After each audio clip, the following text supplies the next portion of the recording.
Hello and welcome to another Starmen Just Watched. Me and Billy at it again with more war movies. Woo! And Hacksaw Ridge? Yep. Yeah, this wasn't a bad movie either. My only complaint is a little too long on the family life. Yeah, no, it's fair. Yeah. I mean, could have kind of wrapped that up a little bit quicker. Yeah. Especially like the childhood. Yeah, just like the prologue, whatever you want to The call prologue, yeah. Where we build up into the war. it. Yeah. The training camp was needed because you kind of need to know. Like, it's a military movie. You gotta have some, like, training. Yeah. And I believe that's very important to his story, is he was meant to be court-martialed Yeah, no, it's... for not wanting to take a gun. Yeah.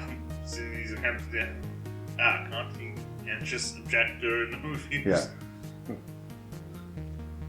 So yeah, simple plot of this movie, Billy. Alright, well, been this is a biographical film, so it's based On a true story. Yeah, so Desmond Doss enlists to be a medic because he refuses to kill. Yeah. And it's about his story of saving 75 men on Hacksaw Ridge. Yeah. While trying to defend it in World War II against the Japanese. Yeah, this was like the last few months of the Pacific War. fight. Yeah. So, they come up, I think, May 1945, so the war in Europe was just ending. There was still a couple months left in the Japanese front. Yeah.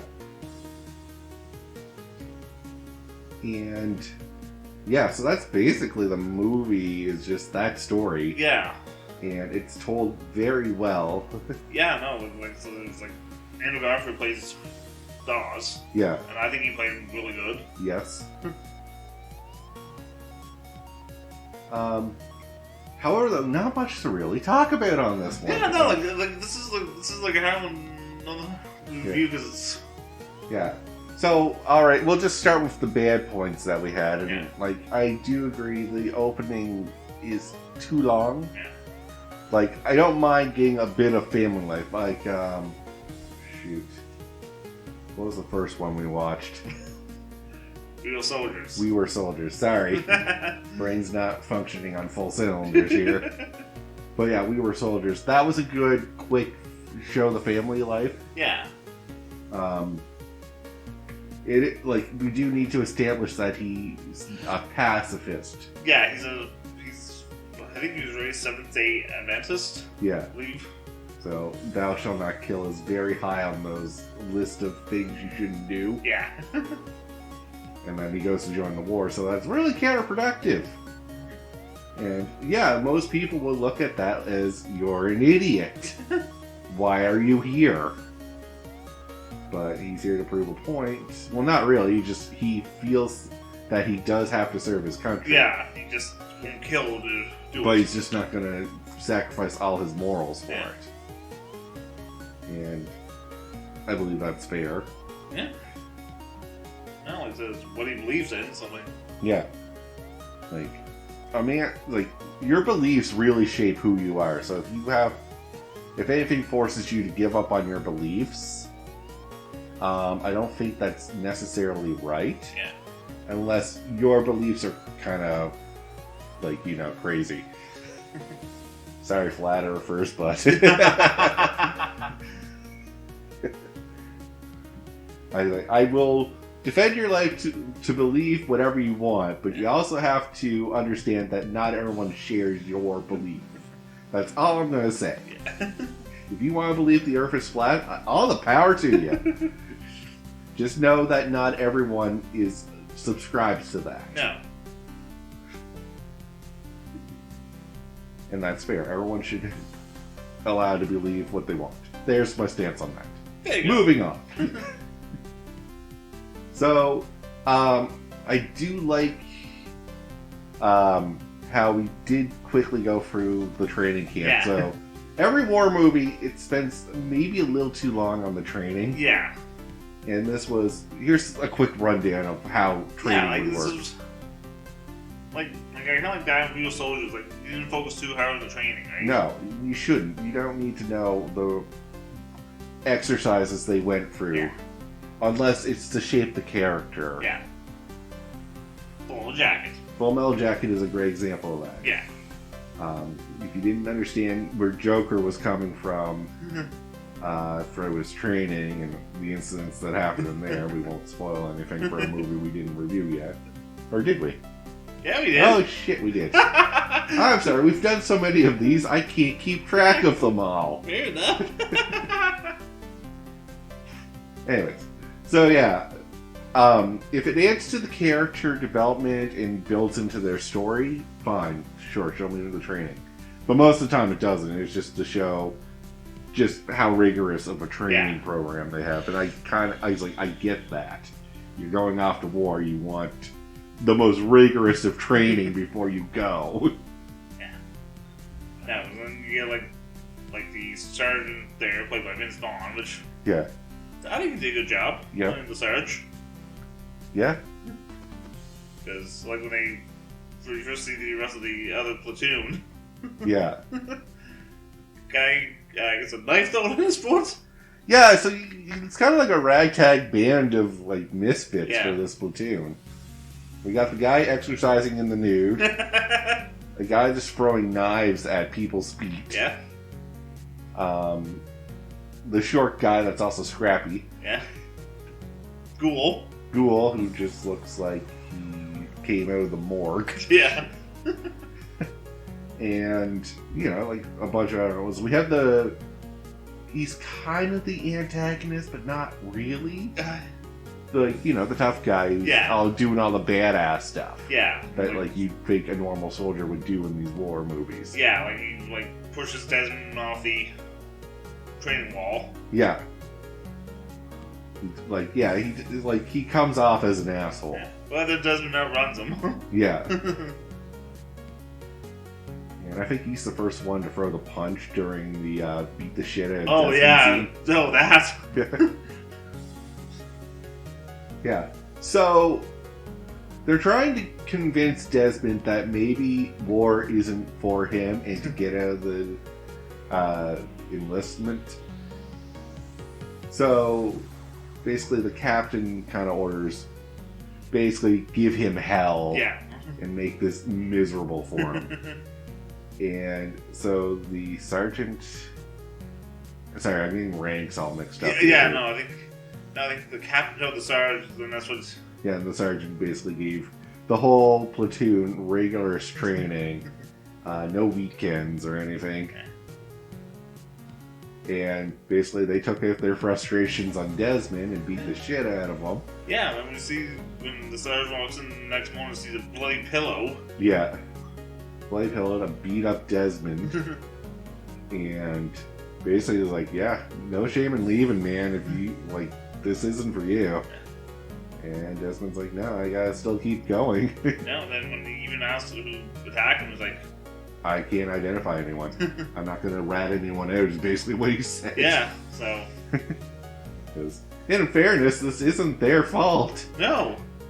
If you want to roll it all back, it's the captain's fault for being an asshole for trying to get him out of there. Anyways, so we'll cut ahead to the actual war. Yeah. Because that's kind of why we're here, right? Yeah. No. So, before they go into battle, they meet up with some guys who were on the ridge. Yeah. And said how many times they climbed and they kept getting pushed off. It's like 6 times, I believe. Yeah. Then he meets with the other, because like I said, the other medics that told him, and they told him to take off the med IDs. Yeah. Which, in my mind, already a good idea to start with. Yeah. Because those stand out like a sore thumb. Yeah, But, yeah, anyone who plays any type of war game or anything, or even knowing about healers in anything, you always take out the healer. Yeah. So if you tell me which one's the healer, obviously I'm going to target that. So, best to hide that. Yeah. then they get up on the ridge after an artillery strike, Yeah. and they think, well, they couldn't survive that. They can. Yeah. Oh yeah, one thing, like before they go into that battle, the one guy who was there, the 1,000-yard stare. Oh yeah, he did that so well. Like, he just has a 1,000-yard stare as he talks. Yeah. And he's just recollecting, or telling you basically everything he saw. And it's like, yeah, they did a number to him mentally. Oh yeah. Like, you're going up there, that's gonna be hell. And, yeah, we see some gruesome shit when we get up there. Oh god.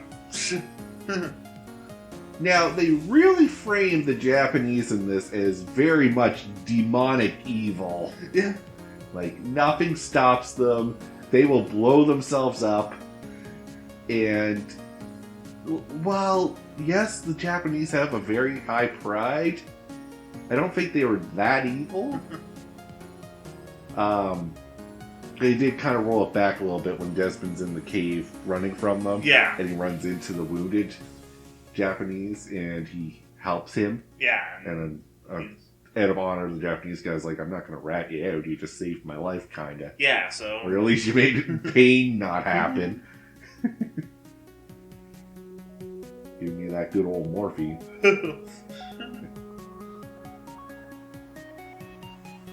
But yeah, like, they're showing them, like, after, like, the battle, the Japanese are sweeping through the area and just stabbing, killing everything that's still wounded. Yeah, like, Desmond, like, hides... Yeah.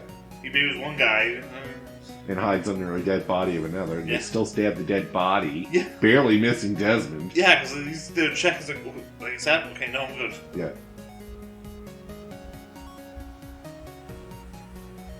And, yeah, like, I can't go on too much because I recommend just watching the movie, especially the scene where he's rescuing everyone. Oh yeah, no, it's like he... Because, yeah, it's 75 people, but they really, like, they show a good 10 or so. Oh yeah, they can't show all 75. Yeah.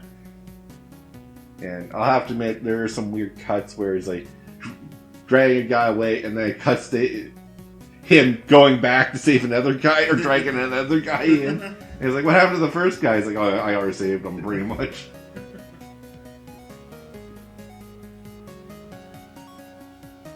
So, any other thoughts on this, Billy? Yeah, no, I mean, one thing, it was directed by Mel Gibson. Yeah. So that's... Like... So, like, I think he did an excellent job directing it. I think so, too. No, I don't have anything else to really add to that. Like, I don't think this would be good if Mel Gibson was in it. No, like... No, I think it was better directing, because like I said, like, he... Because I think, for me, the only movie for him was Real Soldiers. Yeah.